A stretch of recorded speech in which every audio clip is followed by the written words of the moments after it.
Michael Madhusudan দত্তের মারা যাবার ঠিক 3 দিন পূর্বে প্রিয়তমা স্ত্রী হেনরিয়েটার মৃত্যু হয়। মাইকেল হেনরিয়েটা দম্পতির 3 জন সন্তান ছিলেন। কন্যা শর্মিষ্ঠাকে মাত্র 13 বছর বয়সে বিয়ে দেওয়া হয়। মাইকেল মধুসূদন দত্ত এবং হেনরিয়েটার মৃত্যুর পর তাদের শিশু সন্তান মেঘনাদ মিল্টন দত্ত বলতে গেলে শুধু খাবার অভাবেই প্রাণ হারান। অভাবের সংসারে কন্যা শর্মিষ্ঠাও বেঁচে থাকতে পারেননি।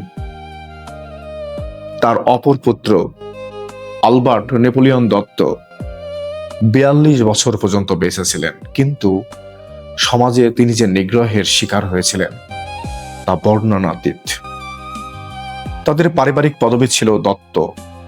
সমাজের সুতীব্র নিগ্রহের কারণে এই দত্ত পারিবারিক পদবিটি তারা ধরে রাখতে পারেননি। পরবর্তীতে সমাজের নিগ্রহের হাত থেকে বাঁচার জন্য পারিবারিক পদবি দত্তকে বদলে করা হয় ডাটন।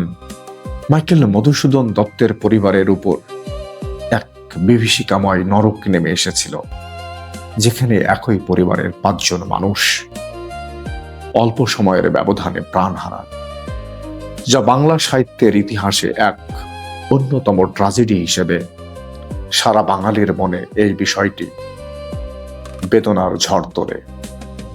আজকে পর্যন্তই। সবসময় ভালো থাকুন, সুস্থ থাকুন। সকলের একটা শুভকামনা।